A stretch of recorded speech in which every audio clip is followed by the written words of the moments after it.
Assalamualaikum warahmatullahi wabarakatuh.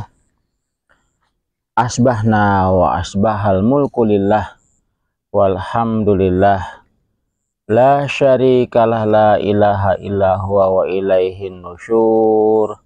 Asbahna ala fitratil islam wa kalimatil ikhlas wa ala dini nabiyyina Muhammadin sallallahu alaihi wasallam wa ala millati abina Ibrahima hanifa wa ma kana minal musyrikin. Allahumma inna asbahna minka fi ni'matin wa afiyatin wa sitr fa'atim alaina ni'mataka wa afiyataka wa sitraka fi dunya wal akhirah. Allahumma ma asbaha bina min ni'matin aw bi ahadi min khalqika faminka wahdaka la syarika lak falakal hamdu wa lakal syukru ya rabbana lakal hamdu kama yanbaghi li jalali wajhika wa azimi sultanik. Radina billahi rabba wa bil islami dina wa bi sayyidina Muhammadin nabiyya wa rasula. Rabbana zidna ilman warzuqna fahman. Allahumma ftah lana hikmataka wansyur alaina rahmataka min khazaini rahmatika ya arhamar rahimin ya arhamar rahimin.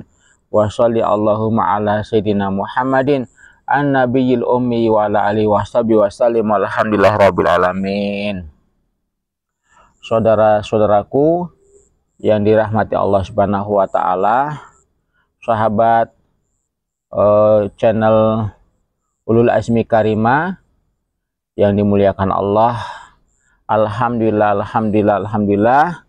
kita aturkan segala puji bagi Allah Subhanahu wa taala.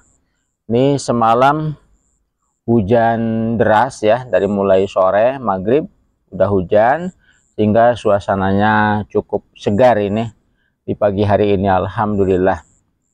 Baik, kita akan melanjutkan hal yang berkaitan dengan hikmah dari gerakan sholat, masih berkaitan dengan gerakan sujud yang merupakan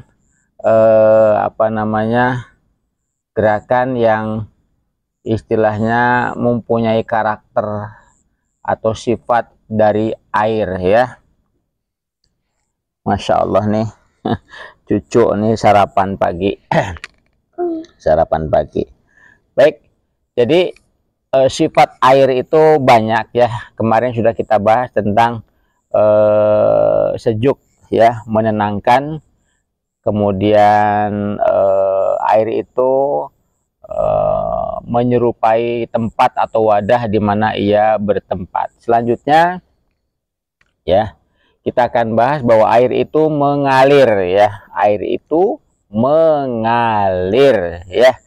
Nah, sifat mengalir ini tentu kalau kita ambil bagi kehidupan kita ya, di mana kita mengalir di dalam mewujudkan harapan-harapan.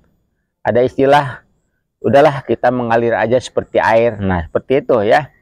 Jadi air itu kan dari mulai pegunungan, dia menuju samudra. Intinya dia menuju samudra, dan perjalanan dari pegunungan menuju samudra itu dia mengalir ya. Melalui sungai-sungai, melalui saluran-saluran, kemudian ke sungai, sungai besar, kemudian tujuan utamanya adalah samudra. Nah, hidup ini sebaiknya ya punya konsep mengalir seperti air. Artinya bukan berarti kemudian tanpa program ya, bukan berarti hidup tanpa konsep, bukan berarti hidup tanpa tujuan. Justru mengalirnya itu punya tujuan. Air itu mengalir dari pegunungan ya, melalui saluran-saluran kecil, dari mulai mata air kemudian berkumpul berhimpun di sungai, kemudian tujuan akhirnya adalah samudra ya, mengalir sehingga ya sampai kepada tujuannya yaitu samudra. Maka kembali lagi sebaiknya kita tetap punya orientasi masa depan, punya gagasan-gagasan yang luar biasa bagi masa depan kita, tetapi di dalam menjalankannya adalah mengalir. Kita coba perhatikan dalam proses mengalir ini, si air itu kan kadang mengalami hambatan, ya, mengalami hambatan. Sini. Contoh, sungainya dibendung, ya, sungainya dibendung. Nah, itu kan hambatan bagi air untuk mencapai samudra.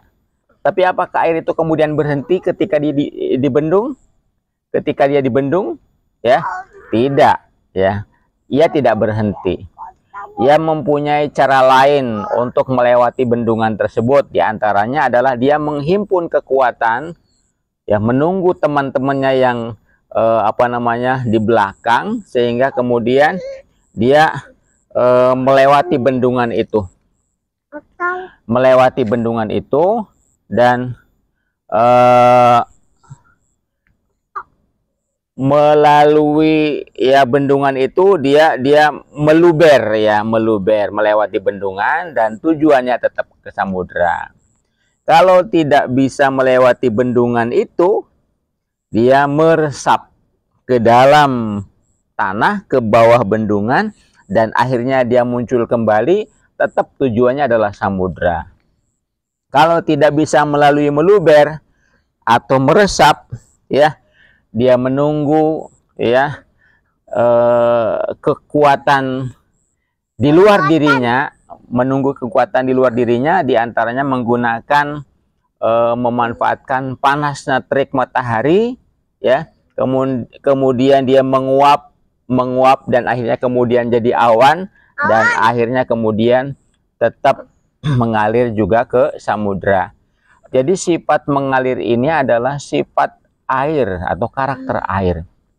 Kalau kita gunakan di dalam kehidupan sehari-hari, di saat kita punya tujuan, di saat kita punya mimpi-mimpi besar, ya, kemudian disertai dengan gagasan-gagasan untuk mewujudkannya, maka diperlukan karakter seperti air, yaitu mengalir untuk mewujudkan impian-impian besar kita itu. Walaupun ada banyak tantangan, seperti tadi ada bendungan, ada batu besar, ya, atau mungkin istilahnya apa saja, ya, rintangannya, tetap dia akan mengalir menuju samudra. Baik saudara-saudaraku yang dimuliakan Allah Subhanahu wa taala, dan mengalir ini adalah suatu hal yang proses yang indah, ya. Kalau kita dalam hidup itu mengalir, apapun tantangannya, apapun rintangannya, lalu kita hadapi dengan sikap mengalir seperti air, maka indah, ya. Sebuah proses menuju impian, sebuah proses menuju harapan, mewujudkan gagasan-gagasan besar dengan mengalir itu, maka menjadi indah, nyaman di hati, tentram di jiwa, kemudian, ya, mempunyai banyak pengalaman, karena dengan mengalir itu berarti bergerak, dan bergerak itu adalah kehidupan. Ingat, mengalir dan bergerak adalah kehidupan. Sementara kalau air mengendap, air kemudian